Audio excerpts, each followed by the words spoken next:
Daily base पे analysis मैं share करता रहता हूँ और आज भी आपको गोल्ड के डेली एनालिसिस प्रॉपर आपको डीपली एनालिसिस शेयर करके बताऊँगा कहाँ से बाय और सेल कर सकते हैं। सबसे पहले देखें, ये एक विक थी और इसी विक को मार्केट ने स्वीप करके, तो यहाँ पे देखो प्रीवियस डे उसने कैसी क्लोजिंग दी है, यानी कि लिक्विडिटी स्वीप करके एक डोजी टाइप यानी क्लोजिंग दे दी है।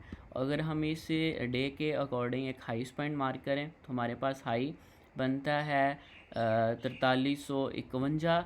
ठीक है, इसके ऊपर नीचे एक आधा पॉइंट और हो सकता है। ठीक है, और उसके बाद जो लोइस्ट पॉइंट बनता है वो बनता है 4200।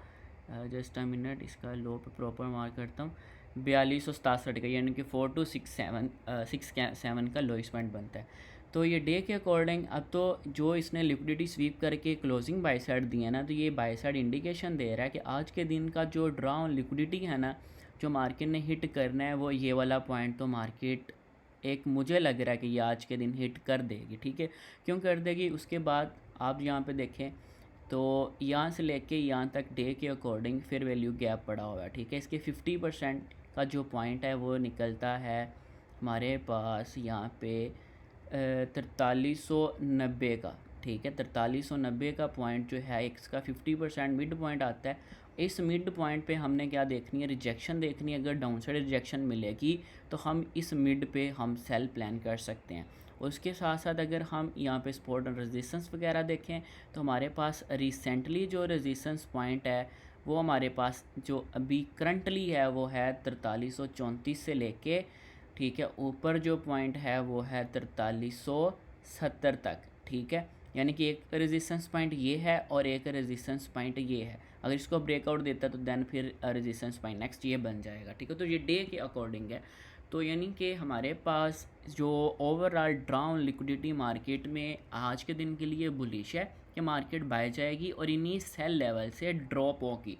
यानी कि मार्केट का ओवरऑल जो स्ट्रक्चर है वो डाउन साइड है, यानी कि यहाँ से यहाँ तक जा सकता है और देन यहाँ से फिर ये ड्रॉप होगा डाउन साइड के लिए और काफ़ी मोमेंटम के साथ, यानी कि यहाँ से मार्केट ऐसे बाय साइड जाएगी और देन यहाँ से ऐसे ड्रॉप हो सकती है डे के टाइम फ्रेम के अकॉर्डिंग। अगर तो इसके ऊपर फिर क्लोजिंग हो जाती है तो देन फिर आगे ऊपर मार्केट इसी हाइस को लेने जा सकती है। लेकिन ये डे का टाइम फ्रेम है तो हमने डे के अकॉर्डिंग मैंने आपको सिनेरियो बताया कि आज के दिन हम बुलिश ट्रेड फाइंड कर सकते हैं। और बुलिश ट्रेड करेंगे कहाँ से ट्रेड और सेल ट्रेड कहाँ से करेंगे छोटे टाइम फ्रेम में आपको बताऊँगा। अब यहाँ पे मैं H1 का टाइम फ्रेम ओपन किया है, तो H1 के टाइम फ्रेम में यहाँ पे सिनेरियो देखना है। सिनेरियो कौन सा है कि फ़र्स्ट ऑफ़ ऑल यहाँ पे देखो एक हाई लगा, ठीक है, ये लोइस्ट पॉइंट लगाया मार्केट में और ये एक हाई लगा दिया और उसके बाद ये नीचे एक लोइस्ट पॉइंट लगाया है। उसके बाद यहाँ पे देखो अब इस हाई के ऊपर अगर तो कैंडल की क्लोजिंग होती है ना तो मार्केट फिर अपने उन्हीं पॉइंट्स को लेने जा सकती है बाय साइड के लिए। ठीक है, और अगर हम यहाँ से अगेन बाय साइड प्लान करें, यानी कि क्योंकि डे के अकॉर्डिंग, तो हमारे पास जो बाइंग लेवल है वो ये वाली विक यानी कि अनमिटिगेट विक्स जो हैं ये पड़ी हुई हैं यहाँ से यहाँ तक, यानी कि ये वाली पूरी की पूरी विक। आज के दिन के लिए जो हम फर्स्ट बाइंग जोन फाइंड करेंगे वो इसी पॉइंट पे बाइंग जोन लेंगे, यानी कि 4285 से लेके 4271 तक, ये $15 का जोन बन रहा है। तो इस जोन पे अगर मार्केट आएगी तो आज के दिन हम यहाँ से क्या करेंगे, बाय प्लान करेंगे। टारगेट हमारा ये हाईएस्ट पॉइंट हो सकता है। ठीक है, तो ओवरऑल यानी कि अभी इसके ऊपर क्लोजिंग नहीं हुई, अगर इसके ऊपर क्लोजिंग हो जाती है देन रीटेस्ट आएगा तो फिर देन इस वाले प्राइसेस की जो रिट्रेसमेंट होगी उधर से बाय साइड निकल जाएगी मार्केट। ठीक है, तो आज के दिन जो फर्स्ट बाइंग जोन मैंने आपको बताया वो ये वाला बताया। अब यहाँ से आपको सेलिंग जोन भी बताता हूँ।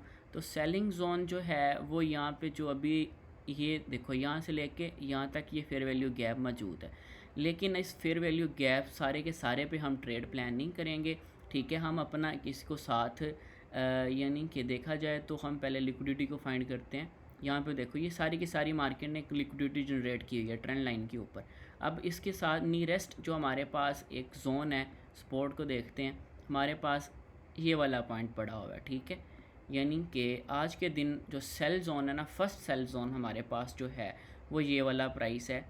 ठीक है, यहाँ से लेके यानी कि 4370 से लेके इसको थोड़ा सा फेयर वैल्यू गैप भी इसका मिड पॉइंट ले लें, मिड से नीचे नीचे रहता है तो हम सेल फाइंड कर लेंगे। ये देखें, यानी कि इतना जोन ले लें, काफ़ी बड़ा जोन भी बन रहा है लेकिन ये आपका प्रॉपर आपको अच्छा रिज़ल्ट देगा। ये जोन ये कितना बनता है, ये 70 से लेके 92 तक, यानी कि $22 का जोन बनता है। और इस $22 जोन से आपको 300-400 पिप्स की जो मूव है इजीली मिल जाएगी। अगर इस जोन पे आता है तो देन यहाँ से कोई 5 मिनट में या 15 मिनट के टाइम फ्रेम पे कंफर्मेशन दे के आपने सेल करना है। यानी कि फ़र्स्ट बाइंग जोन ये वाली प्राइस मैंने आपको बताई, सेकंड सेलिंग फर्स्ट यानी कि सेकंड जो है सेल ट्रेड बताई वो यहाँ से आप सेल कर सकते हैं, ठीक है, रिफ़ाइन करके बताया। और उसके बाद अगर हमने अगेन सेल प्लान करना है तो ये सारे का सारा हमारे पास ऑर्डर फ्लो पड़ा हुआ है, तो इसमें हमारे पास यही जोन बनता है, ये वाली लास्ट अपोजिट कैंडल, ठीक है। इसकी ऊपर विक बिल ले लें, यानी कि ये वाला प्राइस हमारे पास दूसरी सेल जोन बनता है, ठीक है। तो अगर इस प्राइस पे मार्केट आएगा तो सेकंड हम सेल जोन प्लान करेंगे। तो मुझे जो लग रहा है कि मार्केट ने ओवरऑल आज के दिन बाय साइड ही मूव देगी, ठीक है, यानी कि इधर से आएगी थोड़ा सा डाउन साइड ब्रेक करके, देन इसको ब्रेकआउट करके इन्हीं लेवलों तक मार्केट जा सकती है, ठीक है। तो उसके अकॉर्डिंग आपने देख के यहाँ से ट्रेड करें तो 1 to 1 जब मार्केट मूव कर जाए तो ब्रेक इवन कर लेना है, उसके साथ साथ फिर आपने अपने ट्रेड्स को होल्ड करते रहना है, ठीक है। और इसके बाद अगर हम नीचे बाइंग जोन देखें तो हमारे पास कौन सा पड़ा हुआ है, तो इसके लिए हमें 15 मिनट के टाइम फ्रेम के अकॉर्डिंग भी आपको थोड़ा सिनेरियो समझा देता हूँ। 15 मिनट के टाइम फ्रेम के अकॉर्डिंग हम अगर सेल प्लान करेंगे तो ये हमारे पास एक सेल जोन है, ये माइनर सा पड़ा हुआ है, ठीक है, ये छोटा सा जोन, ये सारे जोन मैंने आपको मार्क करके दे देता हूँ। ये वाला जोन, इस जोन से सेल कर सकते हैं, फिर उसके बाद हमारे जो टॉप पे सेल है वो ये कर सकते हैं। ये छोटे छोटे जोन हमें देखो छोटे टाइम फ्रेम पे मिल चुके हैं, यानी कि फर्स्ट सेलिंग जोन है हमारे पास वो है 4377 और 4387, यानी कि ये 100 पिप्स का जोन है 15 मिनट के टाइम फ्रेम के ऑर्डर। जैसे ही इसके ऊपर 15 मिनट की कैंडल क्लोजिंग होती है तो आपने इस ट्रेड से एग्जिट हो जाना है, ठीक है।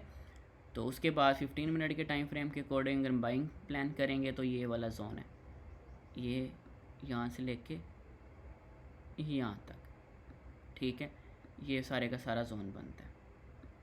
तो सेल जोन 2 बताए हैं, बाइंग जोन 1 ही बताया, और अगर इसको ब्रेकआउट देता है तो फिर नीचे से बाय करेंगे, ठीक है। बड़े सिंपल से एनालिसिस आप लोगों के सामने शेयर किए हैं करंट बिहेवियर पे। जो मार्केट अभी एक रेंज में मूव कर रही है, कल भी मार्केट रेंज में मूव करती रही है, तो आपने सिर्फ और सिर्फ जोन का वेट करना है। जैसे ही जोन में आता है कोई कन्फर्मेशन देता है तो देन आपने ट्रेड प्लान करनी है, अदरवाइज़ आपने इसको क्या करना है, वेट करना है, ठीक है। ऐसी एनालिसिस इंशाल्लाह आपको डायरेक्ट 9 बजे डेली बेस पे मिलते रहेंगे।